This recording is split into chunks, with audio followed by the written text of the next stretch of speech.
자, 주님의 기도 시작하도록 같이 바치는 걸로 하겠습니다.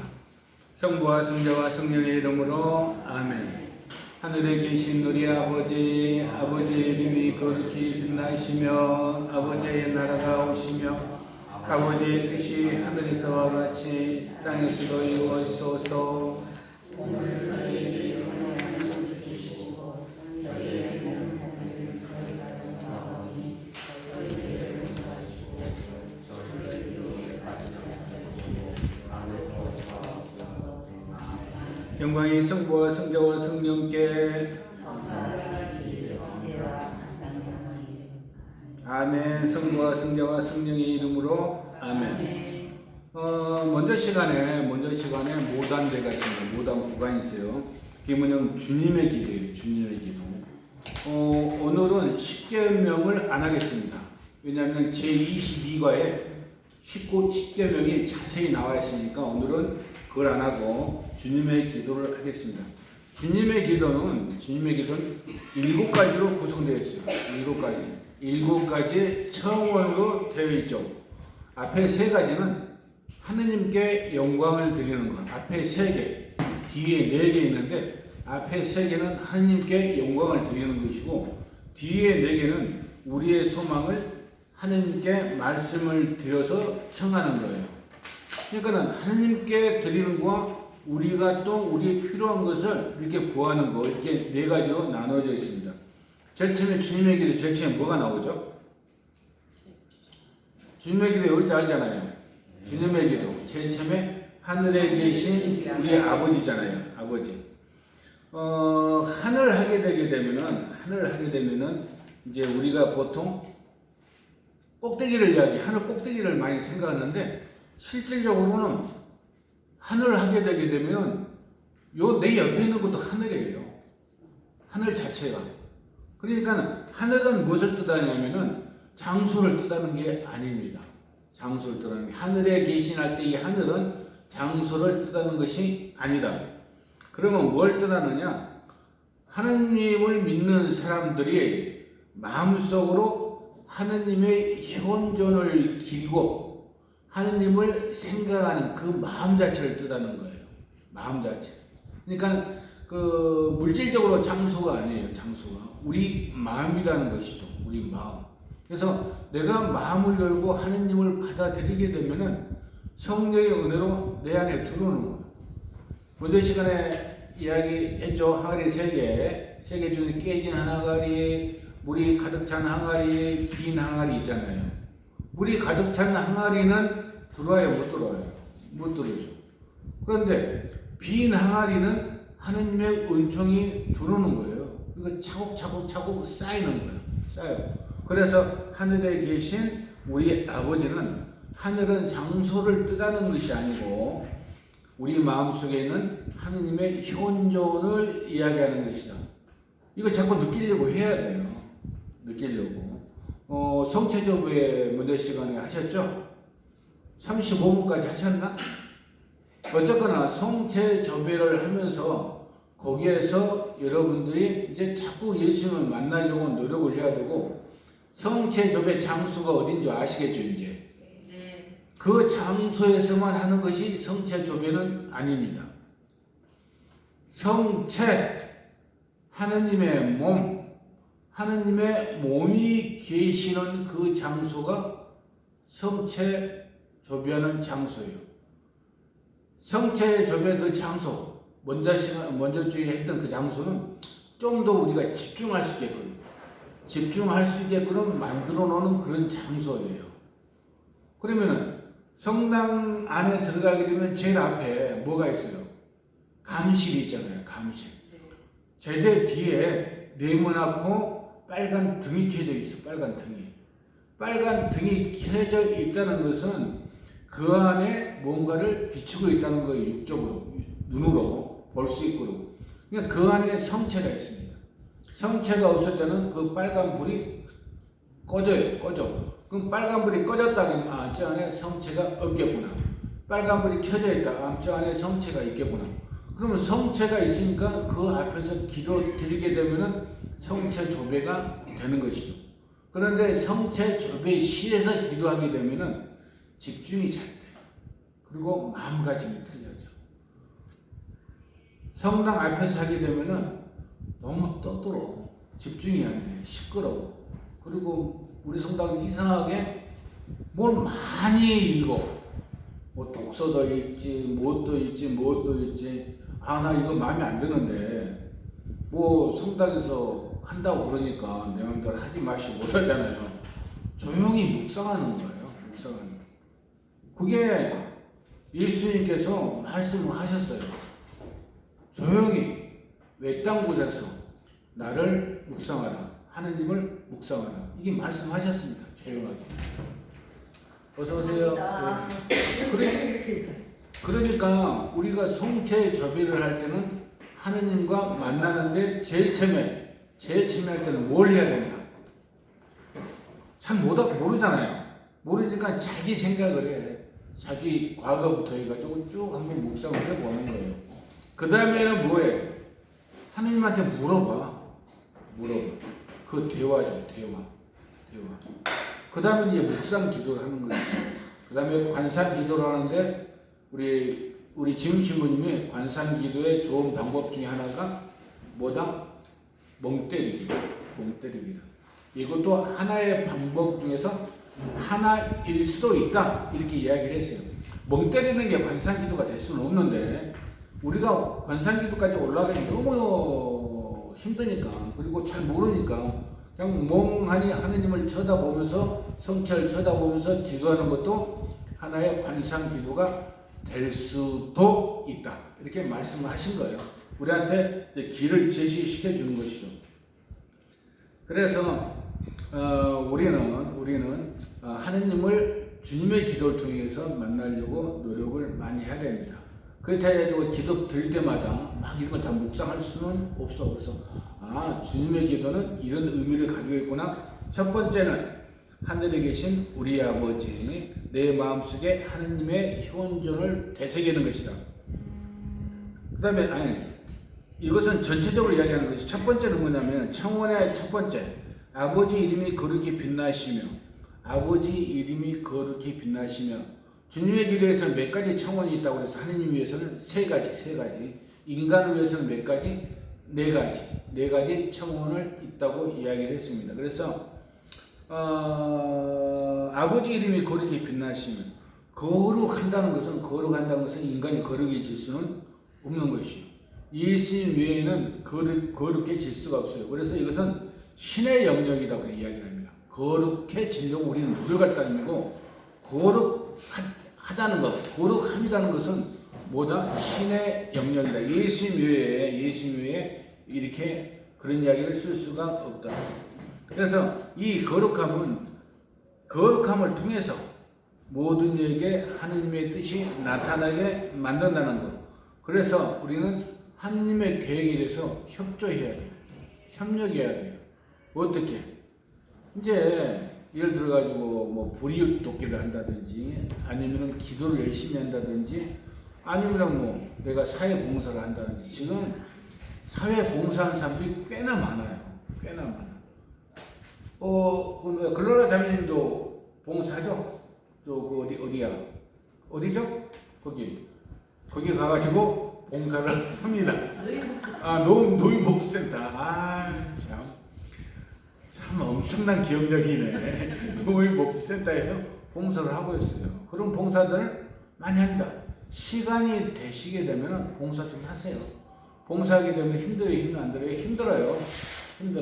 힘들지만은 봉사가 끝난 다음에는 마음은 뿌듯해. 우리 성당 그 적십자병원 있죠? 여기 적십자병원. 거기서 봉사하는 사람들 꽤나 많아요. 그리고 이제 호스피스. 나 교육 받으려다가 코로나 때문에 못 받았는데, 호스피스는 뭐냐면 돌아가시는 사람들 대상으로 이제 봉사를 하는 것이죠. 그렇게 하는 사람도 많이 있습니다. 아버지 이름이 거룩하다. 아버지가 거룩하죠. 아버지가 거룩하게 되면 어떻게 돼요? 아버지가 존경을 받게 되게 되면은 아들도 어떻게 돼요? 아들도 덕분에, 자식도 덕분에 대접을 받게 되는 것이죠. 그 대신에 아들이 엉망진창이야. 아들이, 자식들이 억만장자니. 그렇게 되면 거룩한 아버지가 상처를 받아요. 상처를 받아요. 거룩함이 상처를 받게 되는 거죠. 자녀는 누구예요? 우리죠, 자녀는. 그래서 우리는 거룩해지려는 거룩한 아버지를 위해서 우리 스스로가 명예를 지키려고 노력을 해야 된다. 그 노력의 대가는 뭐예요? 우리 마음속에 행복이 될 수가 있는 것이죠. 어저께도 이제 어느 누구하고 이야기를 많이 했는데 많이 힘들어요. 이야기를 쭉 듣다 보니까 그 사람이 힘든 이유는 뭐 여러 가지가 있겠지만 내가 볼 때는 상대적인 빈곤. 그러니까 자꾸 높은 데만 쳐다보면서 나는 왜 이리 못 살까? 아니 집 있고 직장 있고 뭐 다 하고 있는데 자꾸 그 생각을 갖는 거예요. 그러니까 상대적인 빈곤이 자기를 괴롭히는 거예요. 근데 그렇게 되면 불행이요, 안 불행이요? 불행하죠. 위를 쳐다볼 필요가 없어. 그냥 내 수준에서 아니면은 내 아래 사람들한테 도와주면서 살게 되게 되면 그게 행복입니다. 행복이 멀리 있는 게 아니에요. 그런데 우리는 꼭 물질적인 행복만 찾으니까 내가 뭐가 있어야 된다, 이것만 찾으니까 그래요. 아우, 내 친구 잘 나갈 때, 현대 가서 상무이사 할 때, 뽀가면 불러가지고 뭐 하는 줄 아세요? 술 사죠. 그것도 막 회에 뭐 10만원짜리, 한 접시 10만원짜리 이런 거 막 사주면서 과시를 부려요. 그냥 저 과시를 부르는 거야. 근데 그게 자기 돈이야? 자기 돈 아니죠. 판공비로 쓰는 것이니까. 돈 남으면 이제 부르는 거야. 월말에 한 500에서 1000 쓰는가 봐. 그러니까 월말 되게 비슷하게 되면 돈 남을 때 불러가지고 막 술 먹자고 뭐 하자고 그러는데 그럼 자기는 이제 과시해가지고 그걸로 행복을 느끼지. 그렇지만 저는 그렇게 생각 안 해요. 네 돈 아니잖아 자식아. 이렇게 생각해. 나도 누가 나한테 뭐 한 1000만원씩 쓰라고 하게 되게 되면은 뭐 다 이렇게 베풀 수가 있죠. 진짜 베푸는 것은 내가 가진 것을 가지고 베풀 때가 진짜 베풉니다. 진짜 베품. 그러면 꼭 물질적으로 베푼 건 아니잖아요. 나의 정성, 노력, 봉사, 희생 이런 것을 가지고 베푸는 거예요. 그래서 하나님의 나라는 가난한 사람, 헐벗고 억압받는 사람들에게 참 행복을 가져다주는 정의, 자비의 나라이다. 정의와 자비의 나라이다. 이렇게 생각하시면 됩니다. 그 다음에 청원 3. 아버지의 뜻이 하늘에서와 같이 땅에서도 이루어지소서 합니다. 아버지의 뜻이 하늘에서와 같이 땅에서도 이루어지라고 이야기를 하고 있어요. 그럼 아버지의 뜻은 뭐예요? 아버지의 뜻은 세상 구원이잖아요. 구원. 그 구원은 하늘에서 이루어졌기 때문에 땅에서도 이루어지게끔 만들려고 막 노력을 하고 그 노력하는 협조자가 누구예요? 12사도와 72사도 그리스도교인 신자들이죠. 우리는 협조를 해야 돼요. 협조를. 협조하는 것이 좀 전에 이야기한 것이 다 그런 협조예요. 내가 조금 희생하면서 봉사하면서 그렇다 해가지고 그걸로 끝나는 것은 아니죠. 나에게 행복감이 오는 거야. 그 행복감을 꾸준히 찾는 사람은 봉사를 꾸준히 할 수 있는 것이고 행복감을 꾸준히 못 찾는 사람들은 꾸준히 봉사를 못 해요. 왜? 사탄이 그 마음 안에 들어와요. 야, 봉사 그만했으면 됐어. 그 정도 했으면 됐지 뭘 다 하려고 그래. 힘들잖아. 피곤하잖아. 괴롭잖아. 그러면서 유혹을 합니다. 그러면은 사람 마음이 간사해가지고 그래? 그럴까? 그렇게 해가지고 포기를 하고 또 그렇게 유혹을 하니까 내 마음에 뭐가 생겨? 교만한 마음이 생기죠. 나 대단한 사람이야. 나 이렇게 봉사하고 있어. 이렇게 이야기를 합니다. 그 기간이 10년이에요. 10년. 봉사를 오래도록 있다는 사람들이 10년 넘기기가 힘들어. 10년 넘게 되게 되면은 인정을 해줘요. 아니, 여러분들의 그분을 인정해 달라 그런 뜻이 아니고, 내 마음속으로는 10년 이상 꾸준하게 한 마음으로 봉사한 사람들은 그 사람들한테는 하느님의 뜻이 이 안에 내려와 있구나, 그렇게 저는 생각을 합니다. 그래서 하늘에서와 같이 땅에서도 이루어지라는 것은 구원 계획이 현세에서도 완성될 수 있도록 해야 된다, 그런 뜻이고, 청원 4부터는 뭐예요? 우리가 필요한 것을 받는 것이냐, 필요한 것을 구하는 것이냐. 그래서 오늘 저에게 일용할 양식을 주시고 우리에게 일용할 양식을 주는 거예요. 양식은 뭐예요? 생존에 필요한 것이죠. 생존에 필요한 것. 또 마찬가지야. 불행한 이유는 과욕이에요. 과욕. 먼저 번에 그 모세 광야 이야기하면서 배고프니까 밥 달라고 하니까 뭘 내려보내줬다? 하늘에서. 알아야 돼, 이건. 만나를 내려보내줬다. 근데 어떤 사람은 모세가 그랬거든요. 하루치 양식만 골라라. 만나가 언제 내리느냐? 새벽에 내려. 동트기 전에 내려. 그럼 하루치만 가져다가 이렇게 모아가지고 만들어 먹으면 되는데, 그리고 동이 튀게 되면 땅에 깔려있는 그 만나가 전부 다 녹아 없어져요. 근데 어떤 사람은 내일 일을 걱정해. 그래서 이틀째를 갔다가 항아리 연하. 근데 아침에 빵 맞는 것을 다 소비한 다음에 그 다음날 거, 이틀째 빵을 만들고 열어봤더니 뭐가 있어? 만나갖고 구더기 만나. 이게 성경에 나오는 이야기입니다. 구더기 만나. 그래서 자꾸 욕심 부려가지고 내일 것 모레 것 막 하다 보게 되게 되면 이제 나한테 내 스스로가 실망을 하게 되는 것이죠. 그러니까는 그냥 노세에서 뭐 오늘 하루치만 걱정하고 내일 걱정하기 말하게 되면 어필이 잘 안 돼요. 안 되지만은 그렇게 하게 되면은 내 마음이 편해진다는 거. 그래서 일용한 양식을 꼭 준다는 거. 그걸 믿으셔야 돼요. 왜 성경 말씀 보면 예수님께서 왜 너희들은 먹을 것과 입을 것을 걱정하느냐? 하늘의 새를 보아라. 그 새들은 입을 것 걱정 안 해. 근데 하나님께서 다 주고 계셔요. 깃털로 해가지고 다 주고 계시다고. 저 하늘에 나는 새들도 하나님께서 다 주시는데, 너네들은 하나님의 귀한 자녀인데 안 주겠느냐? 준다. 걱정하지 마라. 이렇게 말씀을 하고 계십니다. 걱정하지 마시고 뭐 해야 돼요? 기도하세요. 기도가 만사 형통입니다. 일용한 양식은 육적인 것은 음식이지만 영적인 것은 성체의 성체. 매일매일 일용할 양식을 받기 위해서, 성체를 모시기 위해서 매일매일 미사 안에 성찬례를 하고 있습니다. 그래서 성체를 모셔. 그러니까 여러분들도 미사에 참여하려고 자꾸 노력해야 돼요. 성체는 못 모시지만은 그래도 성당에서 미사를 참여함으로 인해가지고 하느님의 은혜를 오롯이 다 받을 수 있다, 이렇게 생각을 합니다.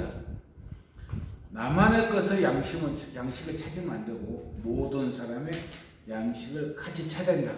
그래서 뭐 하는 거다? 서로 나누별 잔치를 벌이는 것이다. 청원 5, 저에게 잘못한 일을 저희가 용서하시고 저를 용서하소서. 나한테 잘못한 사람이 있어요. 근데 내가 그 사람을 용서해. 그 사람을 용서함으로 인해가지고 내가 죄의 용서를 받을 수 있다는 거. 하나님한테 자꾸 나만 용서해주라고 막 이야기해요. 나만 용서해주라고. 용서해 주지만은 뭔가 조금은 그래. 뭔가 좀 남아. 내가 나한테 잘못한 사람을 용서해 주려고 내가 노력을 해야 돼요. 노력을 한 다음에 하나님한테 용서를 청하고 용서를 받게 되면 내 마음이 깨끗해져. 구김살이 없어집니다. 그렇기 때문에 자꾸 용서를 해야 되고 용서를 하다 보게 되면은 어디에서 나오느냐? 얼굴에서 나와요. 나와. 얼굴이 환해져. 기쁨이 생겨. 희망이 생겨. 왜? 아, 나 저 사람 용서했어. 하나님도 나를 용서해 주실 것이다. 우리가 죄를 범하게 되면은 좀 구체적인 죄를 하나님한테 용서를 청해야 돼요. 그게 이제 있잖아요. 교만한 마음, 시기, 질투, 그런 등등. 그러니까는 우리가 행동으로 보이는 잘못도 있지만은 생각으로 마음으로 느끼는 잘못도 있습니다. 이런 잘못을 하느님한테 용서를 청하고 그 용서를 받아내야 된다. 이렇게 생각을 할 수가 있어요. 그래서 남의 잘못도 용서해 주세요. 용서해 주세요. 그래서 저는 연말 되게 되면은 단체 복사단에 그래가지고 용서를 청합니다. 근데 아우 되게 쑥스러운 적이 있어요. 용서를 전체적으로 약 1년 동안 내가 이제 나이가 좀 됐거든요. 제일 처음에 꼬레비였는데 제일 처음에 83년도에 꼬레비죠. 제일 나이가 지금 나이가 돼가지고 내가 혹시 잘못한 점이 있으면 그냥 너희들 이해를 해라 그러지. 딱 뭐라는 거 아세요? 어디 가세요? 그러는 거예요. 그러니까는 작별 인사하는 줄 알고 있었어. 아니 그건 아니고 연말 돼가지고 그렇게 하고 싶어서 한다 이렇게 이야기를 했는데 여러분들도 자꾸 용서를 청하고 용서를 해주시면 됩니다. 청한 유혹, 저희를 유혹에 빠지지 않게 하시고 유혹에 빠지면 안 됩니다. 유혹에 빠지게 되게 되면 하나님과 멀어지는 것이 되는 거예요. 그럼 하나님과 멀어지게 되게 되면 나는 이제 구원 계획에서 약간 빗나가게 되는 것이죠. 그래서 하나님과 다시 가까이 가야 돼요. 근데 하나님과 멀어지게 만드는 것은 뭐냐면은 일반적으로 사탄의 유혹이라고 해요. 아, 여러분들 성당 들어갈 때 성수 찍으세요. 성수 찍으세요. 성수 찍고 그 옆에 오른쪽 보면 하얀 걸로 해가지고 글이 써져 있어요. 주님 이 성수 저희 죄를 용서하시고 마귀의 유혹에 빠지지 않게 하시고 악에서 구하소서. 이게 써져 있습니다. 그리고 찍어요, 찍어. 여러분들 혹시 그 666이나 그 사탄에 나오는 영화를 보신 적이 있는가 모르겠는데 제일 중요한 것은 영대예요, 영대. 신문지에 걸치는 거. 영대하고 그 다음에 성수입니다, 성수. 666인가? 어디서 봤는데 막 귀신 들렸어. 꼬맹이가 귀신 들렸는데 신부님 가가지고 사제계약 요약하고 마귀를 쫓아내는 기도를 하면서 이제 성수를 가지고 차 이렇게 치는데 저쪽 문 뒤터머리에 악마가 있는 거야. 사탄이. 영화예요. 영화. 이렇게 표현을 그렇게 해요. 치니까 그 성수 물방울이 마귀의 이마에 떨어졌어. 떨어지니까 마귀가 막 고통스러워하고 막 녹아내리는 거예요. 녹아내려. 성수를 찍어 사물을가 내 죄를 용서하시고 마귀에 빠지지 마시고 악에서 구하소서 이 기도를 바치게 되게 되면 하나님한테 보호를 받는 거예요. 보호를. 그러니까 안 해도 상관없어. 하는 것이 더 좋다는 이야기죠. 더 좋다는 얘기. 이건 정식 교리는 아닙니다. 내 지금까지 신앙생활을 하면서 내 경험이에요.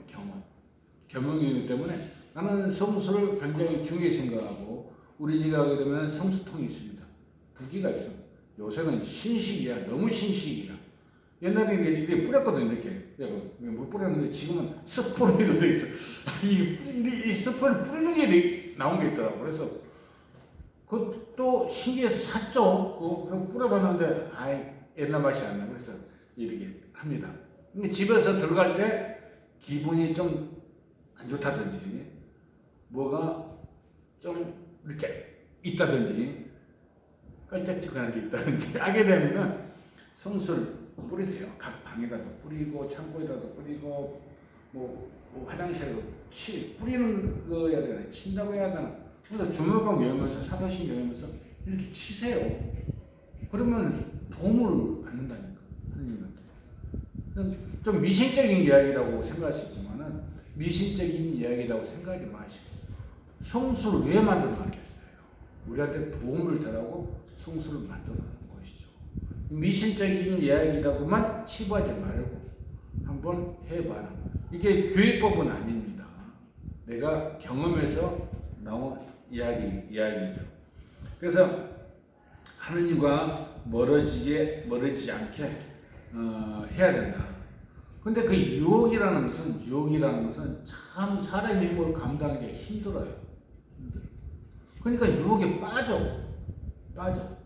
빠져가지고 쭉 빠지는 사람이 이있는가 하면은 빠졌다가 금방 나오는 사람이에요. 이 금방 나오는 사람, 유혹에 빠지지 않게 만들어지는 것, 이것은 성령의 힘입니다. 성령의 힘을 어떻게 찾아? 기도로 찾는 것이죠.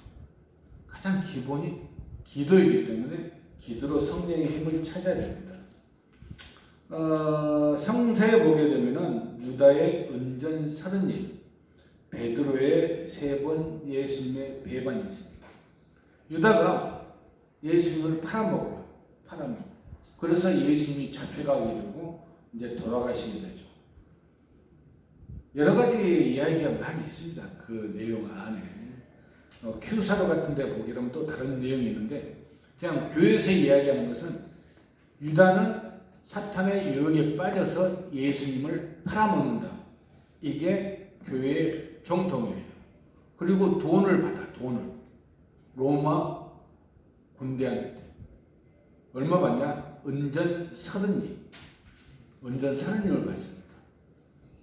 그리고 나중에 후회해가지고 자살을 해요. 몸에서. 내가 예수님을 팔아먹었구나. 유다는 12제자 중에서 한 명이에요. 수제자지. 후회해가지고 그냥 자살을 해버려요. 베드로도 예수님을 3번 배반합니다. 3번. 예수님이 예언을 했어. 너는 동트기 전에 예수님이 끌려가가지고 나는 절대 배반하지 않겠어 했는데 예수님께서 이야기를 해요. 너는 동트기 전까지 나를 3번 배반할 것이다. 그러니까 또 베드로는 무슨 말씀이세요? 내가 왜 배반을 해야 하나? 절대 배반하지 않습니다. 잡혀가는데 이제 잡혀가니까는 그 로마 총독 근처에 가지고 예수님이 어디에 계시는가 궁금해서 쳐다보고 있죠. 이렇게 저렇게 걸려요. 3번 걸려. 3번 걸리니까는 이제 아니야, 나 예수 몰라. 당신 예수 제자 아니요. 나 뭐 나 아니야. 나 절대 아니야. 막 이렇게 배반을 합니다. 그리고 마지막 3번째 어떤 여자가 당신 내가 봤는데 따라다니는 거. 그러니까 무슨 이야기야? 나는 안 따라다녔어. 난 몰라. 하고 있는데 닭이 우는 거예요. 닭이 울었다는 것은 무슨 뜻이에요? 동이 터간다는 그런 뜻이죠. 그때 언뜻 생각나는 거예요. 예수님께서 동트기 전에 나를 3번 배반할 것이라고 나한테 이야기했는데 나는 아니라고 큰소리 쳤지만 그 약속을 지키지 못했고 대성통곡을 해요. 대성통곡. 그러면서 위치죠. 그래서 마지막에 돌아가실 때 어떻게 돌아가셔요? 십자가에 거꾸로 매달려서 돌아가시죠. 유다하고 베드로는 12제자예요. 수지자들이에요. 다른 자예요. 뭘까? 다른 자. 후회하고 회개하는 것은 다 똑같아요. 유다스도 후회하고 통회했죠. 베드로도 눈물을 흘리면서 통회했죠. 그런데 다른 것은 뭐냐면은 유다는 자살을 했어요. 하느님의 구원을 바라지 않고 하느님의 구원의 믿음을 바라지 않고 자기 스스로가 자기를 해쳐버린 거예요. 왜 베드로는 그렇지 않아요. 하느님을 더욱더 증거하려고 예수님을 더욱더 증거하려고 막 노력하다가 끝내는 십자가에 거꾸로 매달려 돌아가셨다. 그 차이점이 있습니다. 조건은 다 똑같다. 우리 지금 모이는 사람들 모든 조건은 다 똑같습니다. 더 똑같은데 이제 어떻게 내 마음으로 움직임에 따라 가지고 달라진다고 이야기를 할 수 있습니다. 그래서 주님께 구원해 줄 것을 요청해 제3을 베드로는 받았는데 유다스는 못 받았다. 그런 의미가 있어요. 청원 7. 악에서 구하소서. 이건 유혹과 연결됩니다. 유혹에 빠지거든 악을 물리치고 빠져나가게 해달라고 하나님한테 청해야 돼요.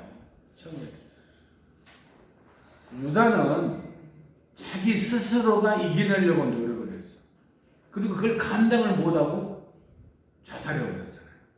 근데 베드로는 자기 스스로가 이겨내려고 노력을 하면서도 하느님한테 청한 거예요. 잘못했습니다. 용서해 주십시오. 하나님을 더 열심히 따르고 내가 잘못한 것을 보상하기 위해서 더욱더 노력하겠습니다. 자기를 용서를 구하면서 하나님의 은총을 청한 거예요. 우리 인간이잖아요. 잘못할 수 있어요. 잘못할 수 있는데 이 잘못에 매몰되어 버리면 안 된다. 그냥 빠져버리면 안 돼. 이 빠지지 말고 살짝 빠졌다가 얼른 나가야 돼. 그 힘은 성령의 은총이고, 성령의 은총은 어디서 나온다? 기도, 미사, 여기에서 나와요. 뭐 여러 군데 나올 수 있죠. 봉사 뭐 어떻게 좀 많이 있는데 눈으로 확실히 우리가 마음속으로 느낄 수 있는 것은 기도하고 미사입니다. 미사의 은총이 엄청 커요. 미사의 은총. 성체의 은총이 엄청 큽니다. 성체 기적에 대해서 제가 이야기를 했죠. 그 다음에 이제 본론으로 들어가서 제21과 새로운 삶의 규범들 182쪽 한번 펴봅시다. 182쪽. 내가 이거 여러분들 교리를 하느라고 옛날 정리해놓은 게 다 있거든요. 근데 새로 지금 정리하고 있어요. 그래서 엄청 오래 걸려요. 하루에 2시간씩 한 3일 정도 공부를 합니다.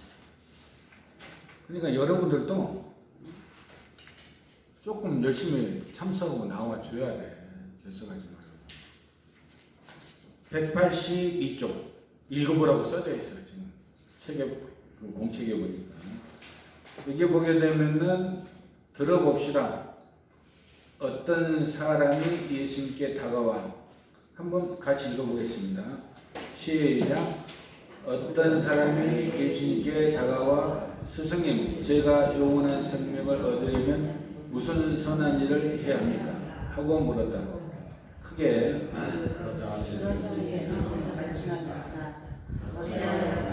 선한 일을 믿냐? 선한 신은 한 분이시다. 내가 생명을 잃어버리면 계명을 주라. 그가 어떤 분이신가? 하고 보자. 예수님께서 이르셨다. 삶에서는 안 된다. 가정에서는 안 된다. 도둑질에서는 안 된다. 거짓말에서는 안 된다. 아버지와 어머니를 경영하라. 그리고 내 이웃을 내 자신처럼 사랑하라. 그 자녀가 그런 것들을 제가 다 찾아봤습니다. 아직도 무엇이 부족한가 하고 다시시자. 예수님께서 우리에게 이르셨다. 내가 가만한 사람이 잃어버리면 가서 너의 재산을 사라. 가난한 이들에게 주어라. 그러면 내가 하늘에서 물을 찾아주게 될 것이다. 그리고 와서 나를 따르라. 자, 여기서 보면은 살인해서는 안 된다, 간음해서는 안 된다, 도둑질해서는 안 된다. 이것이 10계명이에요. 10계명. 이 사람은 대단한 사람이에요. 이걸 다 지켰어. 율법을 다 지킨 사람이에요. 그러니까는 이 사람은 이제 자기 생각에는 자기가 더 이상 지킬 것이 없다고 생각을 하는 거예요. 그러니까 물어보는 거예요. 어떻게 했으면 좋겠습니까? 그러니까 예수님께서 하신 말씀이 가진 것을 팔아 가난한 사람에게 나누어 주어라. 나눔을 이야기하잖아요. 거기까지가 여기서는 끝나. 그런데 그 뒤 구절을 보게 되면은 그러나 그 젊은이는 이 말씀을 듣고 슬퍼하며 떠나갔다. 그 성사구절 뒤에 보게 되면은 이 말씀, 예수의 말씀을 듣고 슬퍼하며 떠나갔다. 이렇게 나옵니다. 무슨 뜻이에요? 이 젊은이는 부자예요. 부자. 부자이기 때문에 자기가 가진 재산 다 남한테 주려고 생각을 했더니 이 재산이 아까운 거예요. 나눔을 실천을 못한 것이죠. 그래서 슬퍼하며 떠나갔다 이렇게 나옵니다. 그래서 우리는 나눔을 해야 돼요. 그렇다 해가지고 내가 가진 전 재산을 막 나눠주기 위해서 막 이렇게 다른 사람한테 베풀었다 이런 것은 아니죠. 나는 그 독립운동사를 보면서 이혜영 선생님 가족 눈물이 나요. 눈물. 그분은 뭐 만석군이 아니야. 서울 시내, 한양 시내 그때 땅 한 3분의 1이 자기 땅이라고 그랬어요. 그런데 일본한테 땅 먹히자 그 다음에 그 땅을 갑작스레 다 팔아요. 다 팔아. 팔아가지고 그 돈을 모아가지고 만주로 갑니다. 만주. 압록강을 건너는데 뱃사공이 있잖아요. 뱃사공. 그러니까는 어디 가십니까? 한국 조선 사람이면 어디 가십니까? 만주로 가서 독립운동하러 떠납니다. 이렇게 이야기하는 뱃사공이 나도 조선 사람입니다. 뱃삭을 안 받겠습니다. 이렇게 이야기를 하는 거예요. 이혜영 선생님은 그 뱃사공한테 수백 갑절의 돈을 줘요. 돈을 줘. 그러면서 딱 한다는 말씀이 조선에서 넘어오는데 돈이 없어서 뱃삭이 없어서 못 나가는 사람한테는 이 돈을 받고 그냥 태워줘라. 돈을 줘요. 그래가지고 만주에 가가지고 뭘 했냐. 무슨 사관학교 만드는데 갑자기 생각하네. 민족사관학교인가? 하여튼 무슨 사관학교를 만들어요. 그걸 10년 동안은 운영을 합니다. 10년 동안. 그래가지고 만주에 일본이 만주를 먹음을 해가지고 그 해체되는데 제일 더 눈물 나는 것이 6남매인데 굶어 죽었어요. 그러니까 그냥 죽는 것도 아니야. 밥 먹을 게 없어가지고 굶어 죽었어. 일반적으로 생각해 보게 되게 되면 진짜 말이 안 나오죠. 자기 그 많은 재산 다 팔아가지고 나라를 위해서 그렇게 하다가 굶어 죽은 거야. 6남매 중에서 3명인가 4명이 굶어 죽었어요. 지금 독립군 후손들 보게 되면 참 못 살아요. 참 못 살아. 근데 일본에서 협조한 사람들은 지금 잘 살고 있죠. 잘 살고 있어요. 이건 정치 이야기 아니에요. 나눔을 이야기하는 거예요. 우리는 그런 나눔 하기는 힘들어요. 힘들지만은 그래도 조금씩은 나눔하려고 해야 된다. 우리 반장님 나눔 잘하고 있잖아요. 어떤 나눔? 성지순례. 정신없이 다니고 있잖아요. 그것도 나눔이에요. 누구하고 나누고 있어? 하느님하고 나누고 하느님하고. 쫓아다니면서 자기 비용 없어가면서 고생하면서 막 쫓아다니고 그래서 뭘 느낀지 안 느낀지 난 몰라. 내가 반장이 아니니까. 그렇지만은 그 정성이 하느님께서는 기특하다고 여겨주실 거라고 생각합니다. 이번에 성지순례 가는 것도 그거예요. 성지순례 가게 되면 약간 힘들 거예요. 근데 성지순례 가가지고 우리 선조들이 어떻게 자기 신앙을 증거했는가 보게 되게 되면 우리 힘든 것은 아무것도 아니죠. 그래서 성지순례 가가지고 선조들의 신앙심을 보면서 내 신앙을 어떻게 키워나가야 되고 내가 앞으로 어떻게 살아야 되겠다는 것을 이제 깨달아야 됩니다. 깨달아야 돼요. 향주 3덕이 있는데 향주 3덕은 믿음, 희망, 사랑입니다. 믿음은 뿌리라고 이야기할 수 있고 희망은 줄기라고 이야기할 수 있고 사랑은 열매라고도 이야기할 수 있습니다. 믿음은 하나님께서 말씀하신 계시한 것을 교회가 우리에게 믿도록 가르치는 것. 그리고 그 모든 것을 우리가 믿는 것이에요. 믿어야 돼. 꼭 눈으로 보는 것만 믿는 것이 아니고 다른 것도 보이지 않는 것도 믿어야 됩니다. 희망은 뭐예요? 구원 약속이죠. 구원 약속. 그리스도의 약속을 신뢰하며 우리 행복인 하늘나라와 영원한 생명을 갈망하는, 하늘나라와 영원한 생명을 갈망하는 그 대표적인 우리 지금 이 시대에 꼴배 신부님이라고 계십니다. 2차 세계대전 때 아우슈비츠 그 포로 성소 있죠. 여기에서 한 사람이 탈출을 했어. 한 사람이 탈출을 하게 되면은 그 방에 있는 10명을 굶겨 죽여요. 굶겨 죽여. 그러니까 아니 총살하든지 뭐 하면 참 그래도 힘들지만 나을 텐데 굶어 죽는다는 것은 장난 아닙니다. 저도 젊었을 때 한 5일 동안 단식을 막 하고 매년 한 5년인가 6년 동안 했을 거예요. 매년 사순절 했는데 진짜 힘들어요. 힘들어.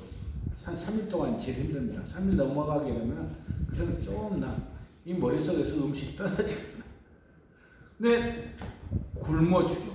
그러니까 한 사람이 뭐라고 이야기하면 안 됩니다.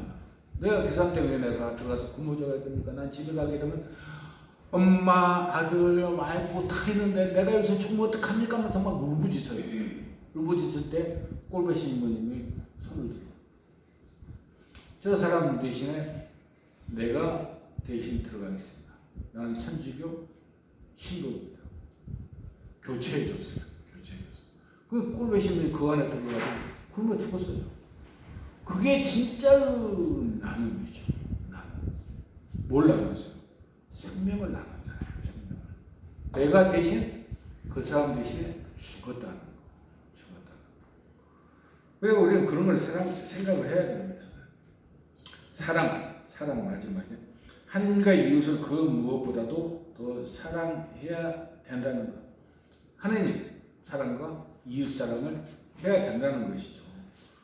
그 다음에 이제 자연법, 양심. 자연법은 뭐예요? 자연법은 사람은 죽는다. 사람은 죽어요, 안 죽어요? 죽어요. 이건 할 수 없는 것이야. 태어났으면 죽을 수밖에 없는 것이 자연법이에요. 자연법. 그 다음에 이제 자연법이 아는 것은 뭐예요? 자연법이 아는 거. 사회 규범이에요. 사회 규범. 사회 규범에서는 뭐가 있을까? 사람을 죽여서는 안 된다는 사회 규범이 있습니다. 자연법은 태어나면 죽는다. 사회 규범은 사람을 죽여서는 안 된다. 보통 보게 되게 되면은 사회 규범에는 종교 규범, 도덕 규범, 관습이 있습니다. 종교 규범은 뭐냐면은 신앙심을 바탕으로 사회 질서를 유지하는 규범으로 신앙심이 약하거나 신앙을 갖지 않은 사람에게는 종교 규범이 무력해진다. 도덕 규범, 인간의 양심을 발동시켜 사회 질서를 유지하는 규범이다. 그런데 신앙심도 없고 양심이 마비된 사람에게는 살인하면 안 된다라는 사회 규범을 지켜야 할 도리가 없다. 이럴 때는 어떻게 해야 돼요? 강제를 써서라도 지키게 해야 된다. 이 강제를 쓰는 것이 법입니다. 법. 그래서 법은 도덕 규범의 일부분이에요. 일부분. 그냥 안 되는 거예요. 안 한 사람이 많이 있기 때문에 그냥 법으로 해가지고 제약을 하는 것이죠. 그래서 우리는 정교심 갖고 도덕 규범을 잘 지킴으로 해가지고 법에는 해방이 되는 거예요. 해방. 법을 불허하지 않잖아요. 그것은 해방이 됐다고 생각을 하면 됩니다. 관습. 어떤 사회에서 오랫동안 지켜내려와 그 사회의 구성원들이 널리 인정하는 질서나 풍습을 관습이라고 하고, 풍습은 예로부터 되풀이되어 온 특정 집단의 행동 양식. 우리나라 보게 되면 아들 낳으면 뭐예요? 옛날에 아시잖아요. 아들 낳으면 어떻게 했어? 문설주에 뭘 걸어놔? 꽃을 걸어놓잖아요. 꽃을.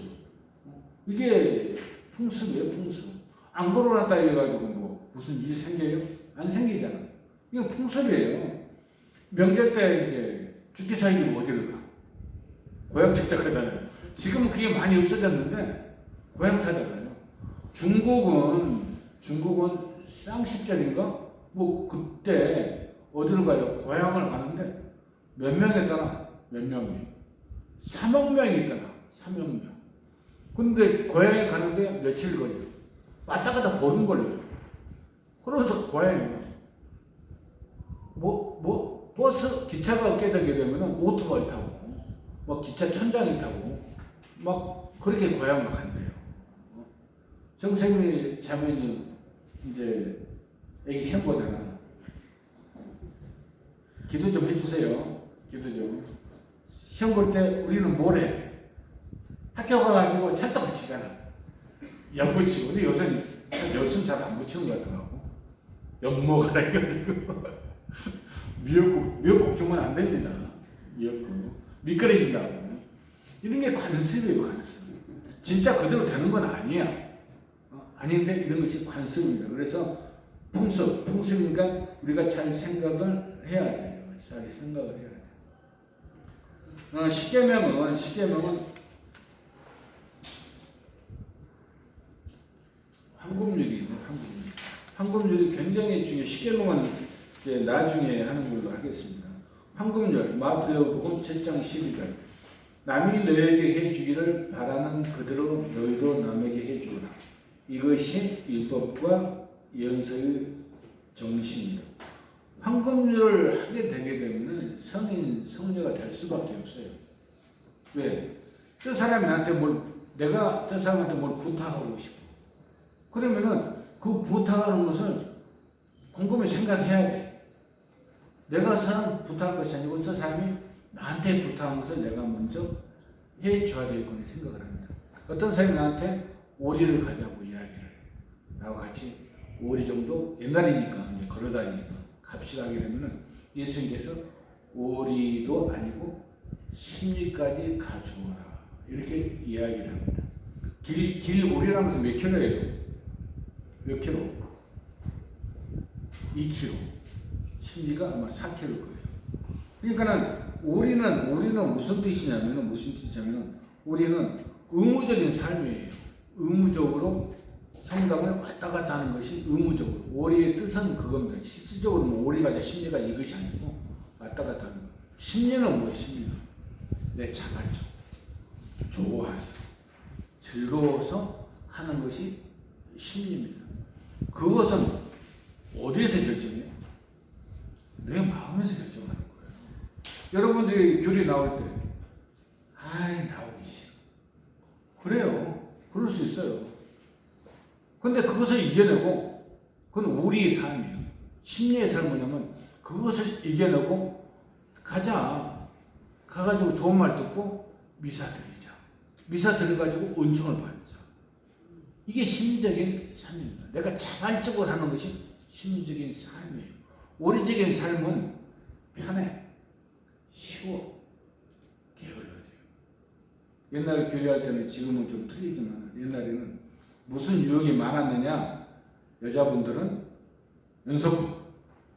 이 연속극은 아침에 재밌는 거예요. 그리고 끝이 꼭 안 볼 수 없게 만들어요. 옛날 연속극은 그랬어요. 지금은 어떤 건지 잘 모르겠어요. 그 다음 편 꼭 봐야 돼요. 꼭 아침에 작가들이 시청자들 혼을 쏙 빼가는 거예요. 그러면 한번 TV 딱 켜놓게 되게 되면은 다 준비해놓고 꼼짝꼼짝 하다가 그 다음에 뭘 하지? 그 유혹에 빠져가지고 성당 느끼고 막 그래요. 남자는 뭐예요? 옛날에는 술이죠. 술. 저녁에 술 많이 먹고 아침에 이제 일어나기 힘든 거예요. 좀 있다. 5분, 10분. 그러다 이제 막 시간이 늦어져. 그럼 어떤 사람이 늦었네. 잘 됐다. 하는 사람이 있는가 하면은 그래도 막 씻고 막 나가는 사람도 있고. 오리적인 삶을 살지 말고 심리적인 삶을 살아야 된다는 것은 우리 스스로가 생각을 해봐야 됩니다. 오리적인 삶은 이건 다른 점을 이야기했으면 그렇지만은 불교 보게 되면 불교 신자들 초파일 한 번만 나가면 되잖아요. 초파일 큰 데잖아요. 천주교 신자는 매주 나가요. 불교는 한 번만 나가면 되는데 1년에 한 번만 나가면 되는데 천주교는 매주마다 나오라고 이야기한다. 이게 오리적인 삶이에요. 근데 심리적인 삶은 이게 1년에 한 번밖에 안 나가. 우리 천주교는 매주 나가가지고 예수님 만나고 기도드리고 그 다음에 강복받고 은총 많이 받아가지고 즐겁게 사는데 이게 그것이 심리적인 삶입니다. 그 결과보다도 그렇게 하는 것은 어디서 나오죠? 그런 생각 같은 것은 내 마음에서 나옵니다. 그래서 그것이 사탄의 유혹도 될 수가 있다고 생각을 합니다. 진보팔단 아주 중요합니다. 진보팔단 산상설교 마태복음 5장부터 7장까지 진보팔단은 마태복음 5장 3절에 10점 나오는데 행복하여라 마음이 가난한 사람들, 행복하여라 슬퍼하는 사람들, 행복하여라 온유한 사람들, 행복하여라 의로움을 줄이고 목마른 사람들, 행복하여라 자비로운 사람들, 행복하여라 마음이 깨끗한 사람들, 행복하여라 평화를 이루는 사람들, 행복하여라 의로움 때문에 박해를 받는 사람들. 의로움 때문에 박해를 받는 사람들 하늘나라가 그들의 것이다. 의로움 때문에 박해를 받는 이 사람 중에서 대표적인 사람들이 순교자죠. 순교자. 하늘나라가 그들의 것이라고 이야기를 했어요. 하늘나라. 그러면 순교를 함으로 가지고 어떻게 돼요? 막바로 예수님 만날 수가 있는 것이죠. 그래서 우리는 진보팔단 우리가 잘 알아야 됩니다. 진보팔단. 그 한번 읽어보세요. 마태복음 5장 3절부터 10절까지 있다는 거예요. 그 다음에 보게 되면 이제 그리스도 법과 성령의 법이 있습니다. 성령의 법. 성령을 우리의 마음속에 하나님의 사랑을 부어주신다. 누가서 5장 5절. 실정법이 있어요. 실정법. 실정법은 뭔지 다 아시죠? 자연법을 토대로 인간 사회와 그 사회를 구성하는 기구에 의해 정해진 실정법. 공동체 안에서 생활하는 인간 생활에 관한 법이다. 인간 생활에 관한 법을 실정법이라고 이야기할 수가 있죠. 교회법은 그리스도인이 지켜야 할 규범과 성사생활에 관한 규율, 교회의 운영과 관한 규율을 정해 놓는다. 여기에서는 성서, 성전, 자연법 등이 있다. 이런 게 있습니다. 시간이 없어가지고 막 읽고 넘어가네요. 한번 넘어가고. 그 다음에 교회가 정한 신자의 기본 의무가 있습니다.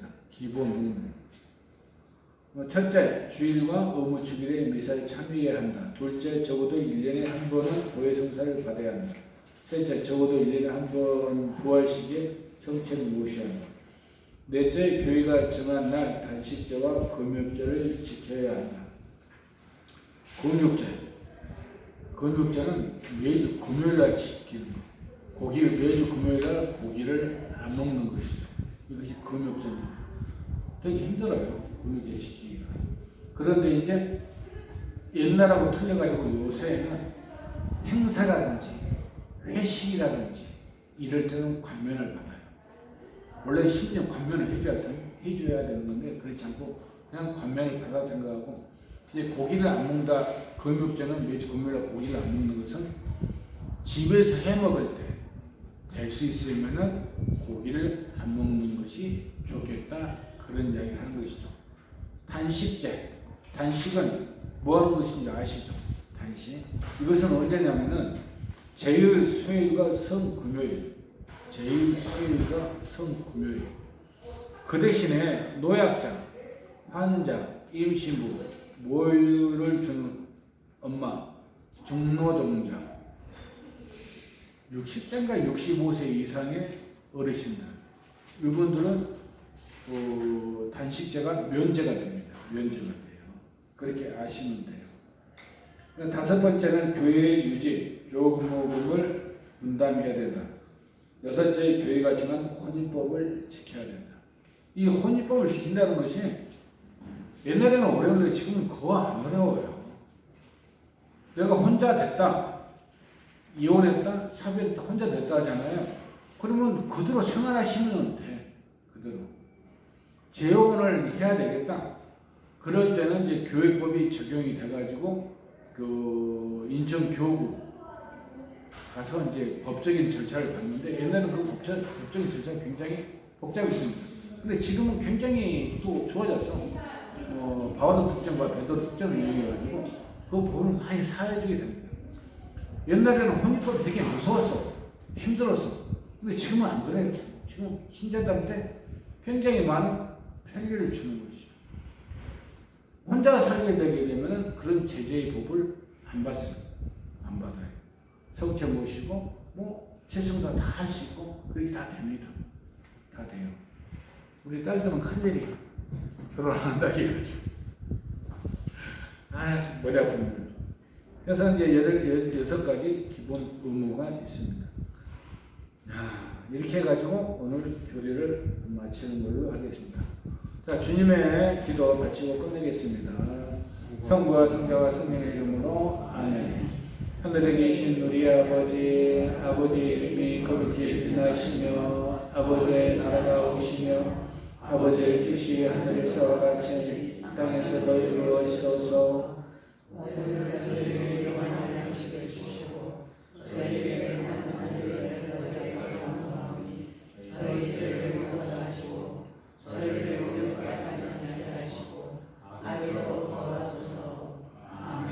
영광이 성부와 성자와 성령께